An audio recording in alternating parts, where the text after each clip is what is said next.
கிராமம். பசுமை பரந்த வெளியை கடந்தால் எல்லையம்மன் கோயில். முன்னால் பிரம்மாண்டமான நுழைவாயில். வாயில் கோபுர முகப்பில் படம் விரித்த நாகத்தின் கீழ் உக்கிரத்துடன் எல்லையம்மன் அமர்ந்திருக்கிறார். உள்ளே நுழைந்ததும் ஒரு மண்டபம். அதில் வசீகரமான பொலிவுடன் எல்லையம்மனின் ஓவியம்.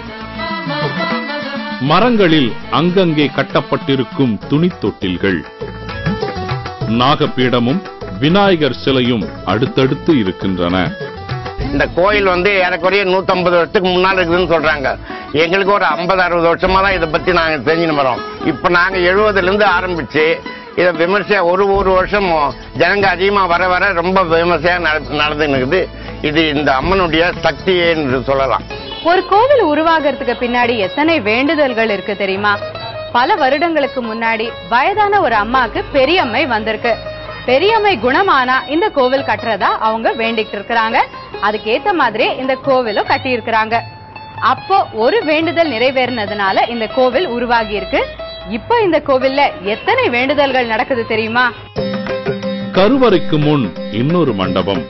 அதில் வராகி அம்மன், வைஷ்ணவி, பிரம்மாயினி, பார்வதி என்று பல தெய்வங்களின் சிலைகள். அடுத்துள்ள சன்னதியில் பீடத்தில் இருக்கிறார் துர்கை அம்மன். ஓவியமாக சிவபெருமானின் குடும்பம். கிழக்கு திசை நோக்கிய எல்லையம்மன் சன்னதி.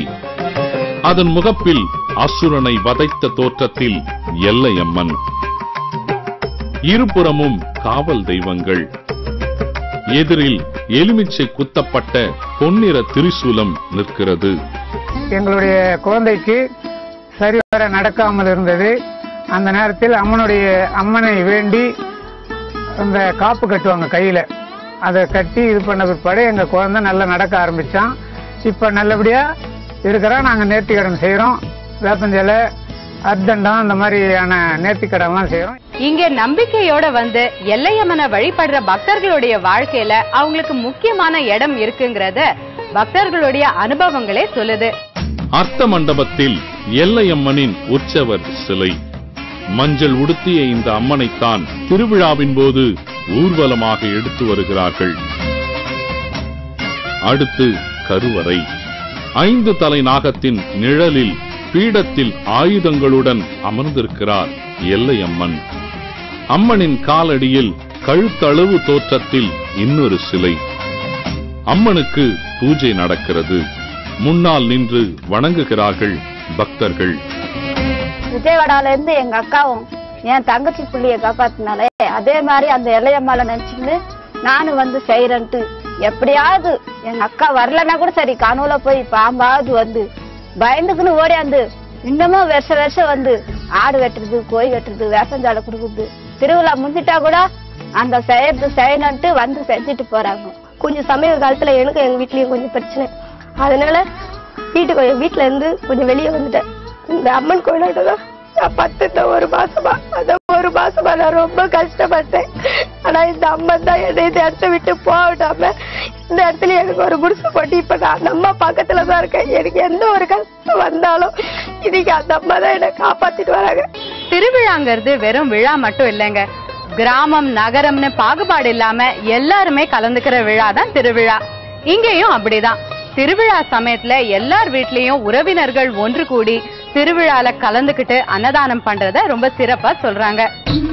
திருவிழாவின் சிறப்பான இன்னொரு அம்சம் அப்போது பாரபட்சமற்று நடக்கும் அன்னதானம். வசதி குறைந்தவர்களும் நிறைந்தவர்களும் அன்னதானம் வழங்குவதில் ஒன்றிணைகிறார்கள். திருவிழாவுக்கு வருகிறவர்கள் வயிறு நிறைந்து செல்கிறார்கள். அஞ்சாவரம் திருவிழா நடக்கும். நான் ஒரு வேண்டுதல் வேண்டிக்கினேன். பொங்க வச்சு அம்மனுக்கு வேப்பஞ்சலை கொடுத்து பக்கோடு குத்துறேன் அப்படின்னு எங்க வீட்டுக்காருக்கு சேவல் வாங்கி அம்மன் கிராமத்தில் குளத்தில் குளித்து விட்டு அம்மனை 3 சுத்தி அம்மனுக்கு வேண்டுதல் செய்வோம். பொங்க பானை எடுத்துட்டு அம்மனுக்கு பொங்க வச்சு நிவேதனம் பண்ணி நாங்கள் பூர்த்தி கடன் பண்ணுவோம். நம்பிக்கைகள்ல நிறைய வகைகள் இருக்கு. ஆடி மாசம் இந்த கோவில்ல திருவிழா நடக்கும் போது ஜேன்னு கூட்டம் கூடுது. அப்ப நூற்றுக்கணக்கானவங்க முதுகுல முள்ளு குத்திக்கிறாங்க. இந்த வேண்டுதலை பார்க்கறதுக்கு நமக்கு கஷ்டமா இருந்தாலும் அது ரொம்ப இயல்பா இங்க நடக்குது. அதே போல பக்குவார் ஊசிங்கிற ஒரு ஊசிய பக்தர்கள் இடுப்புல குத்திக்கிறாங்க. எல்லா வலிகளையும் தாங்கிக்க கூடிய வலிமைய அம்மன் தங்களுக்கு தரறதா பக்தர்கள் சொல்றாங்க.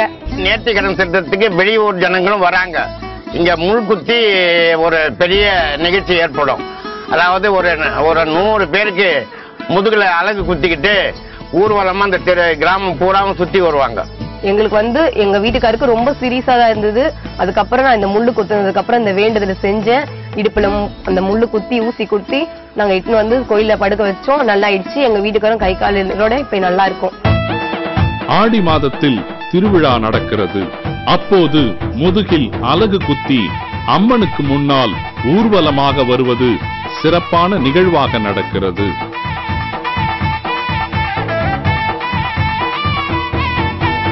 விசேஷ நாளனா பக்குவார் குத்துட்டுன்னுவாங்க. அது சாயந்திரமா அது காலையில வந்து முள்ளு குத்தி ஊரெல்லாம் சுத்திட்டு சாயந்திரம் ஒரு ப்ரோக்ராம் மாதிரி பண்ணுவாங்க பக்குவார் குத்துட்டு. அதுக்கு வந்து ராட்டினத்துல சாமிகளை தொங்க விட்டு அம்மனுக்கு மாலை போடுற மாதிரி, வெளிச்சு போடுற மாதிரி, பூ தூவுற மாதிரி நிறைய விசேஷமா பண்ணுவாங்க. அது நல்லா இருக்கும். அது முடிஞ்ச பிறகு வான வேடிக்கை பண்ணுவாங்க. அது ரொம்ப விசேஷமா இருக்கும். இதெல்லாம் முடிஞ்ச பிறகுதான் நாங்க வந்து ஊரை விட்டு கிளம்புறதுக்கு மனசு இல்லாத போவோம். அந்த அளவுக்கு இந்த அம்மன் சக்தி எங்களுக்கு பிடிச்சிருக்கு. பக்தர்களுக்கும் கோயிலுக்கும் மானசீகமான பிணைப்பு இருக்கிறது. அவர்களுடைய வாழ்வின் ஏதோ ஒரு திருப்பங்களில் எல்லை அம்மனின் பங்கும் இருப்பதாக நம்புகிறார்கள். கருவறையில் அமர்ந்து எல்லாவற்றையும் கண்காணித்துக் கொண்டிருக்கிறார் ஒரு காலத்தில் எல்லை காத்த எல்லை அம்மன். பகல் நேரத்துல எப்பவுமே திறந்தே இருக்கிற இந்த கோவிலுக்கு நீங்க வந்தீங்கன்னா சுத்தி இருக்கிற மக்கள் மனசுல தங்கி இருக்கிற எல்லை அம்மனை நீங்களும் தரிசனம் பண்ணிட்டு போகலாம்.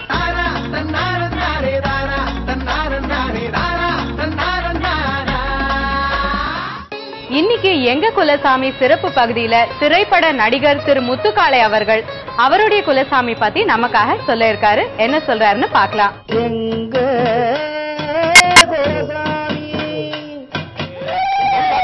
இது எங்க குலசாமி.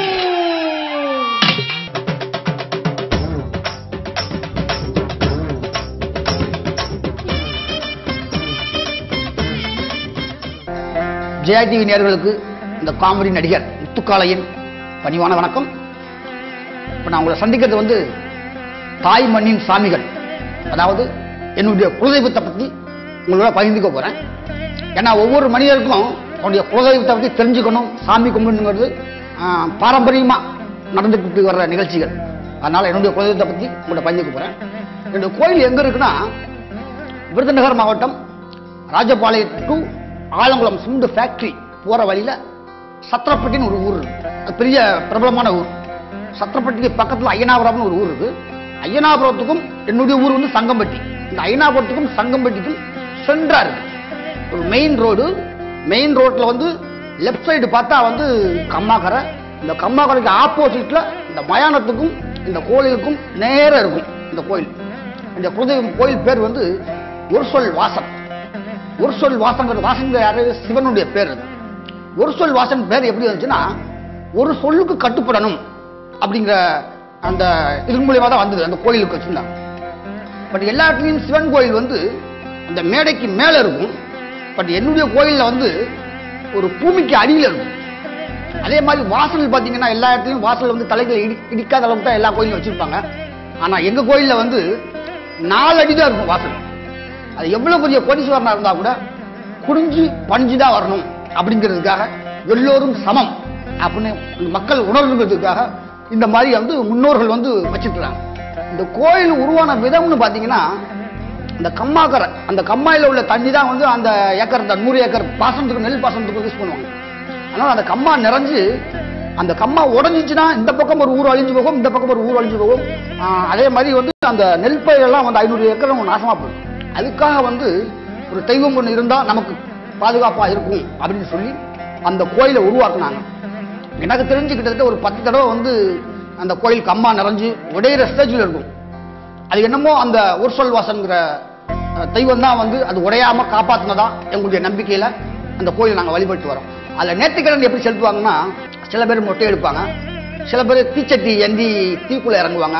இந்த மாதிரி அவங்கவுங்களுக்கு என்ன வேண்டுதலோ, என்ன நினைக்கிறாங்களோ அதுக்கு முன்னாடி வேண்டுதலை நிறைவேற்றுவாங்க.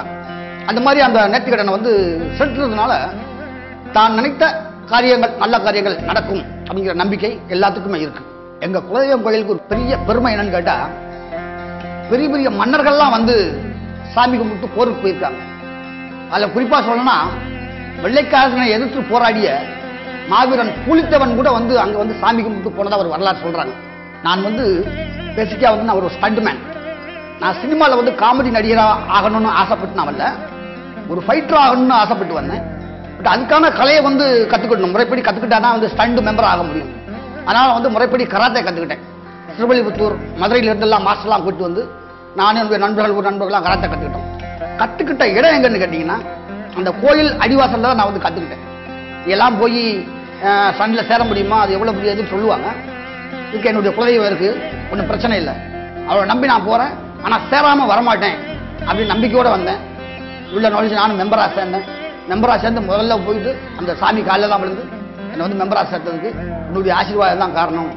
ஏன்னா வந்து ஆட்சி படைப்பவன் தான் சிவன். அதனால் எனக்கு சிவனே வந்து குலதெய்வமாக கிடைச்சதுல மிகப்பெரிய சந்தோஷமாக இருக்குது. அந்த பாதுகாப்பாக எல்லை காத்த சாமி சொல்லுவாங்க இல்லையா, அந்த மாதிரி எல்லை காக்கிற சாமியா இன்னைக்கும் அந்த ஒர்சல் வாசன் விளங்குறாரு. அந்த மாதிரி எனக்கும் கிடைச்சதுல ரொம்ப சந்தோஷம். நானும் சரி, என்னுடைய குடும்பமும் சரி, இந்த அளவுக்கு நல்லா இருக்கிறதுக்கு காரணம் என்னுடைய குலதெய்வம் தான். அந்த ஒர்சல் வாசன் மூலியமா தான் இன்னைக்கு நாங்கள் எல்லோரும் நல்லா இருக்கோம். இந்த தாய் மண்ணின் சாமிகள் இந்த நிகழ்ச்சியின் மூலமா என்னுடைய குலதெய்வத்தை உங்களோட பகிர்ந்துகிட்ட வாய்ப்பு கொடுத்த ஜெயா டிவிக்கு என்னுடைய மனமார்ந்த வாழ்த்துக்கள். நன்றி. அடுத்த வாரம் தாய்மண்ணின் சாமிகள் நிகழ்ச்சியில என்னென்ன கோவில்கள் பார்க்க போறோம்னு இப்ப பார்க்கலாம்.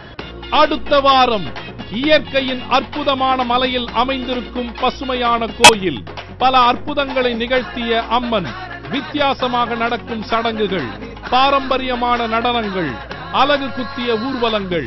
நீலகிரி மாவட்டம் குன்னூருக்கு அருகில் உள்ள ஆலட்டணையில் அமைந்திருக்கும் சிறப்பு பெற்ற உரியம்மன் கோயில், அசரீரியாக குரல் எழுந்து உருவான கோயில், உருவான அதிசயம், சிறப்பாக நடக்கும் லட்சார்ச்சனை. சென்னை நங்கை நல்லூரில் அமைந்திருக்கும் தேவி கருமாரியம்மன் கோயில்.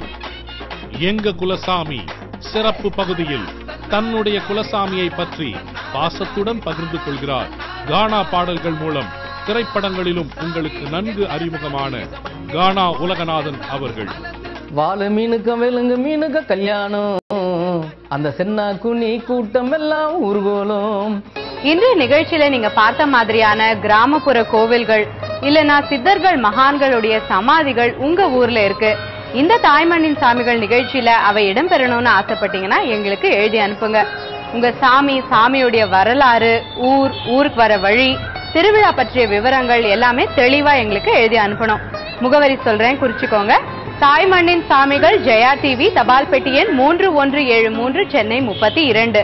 தொலைபேசி எண் 9962033355.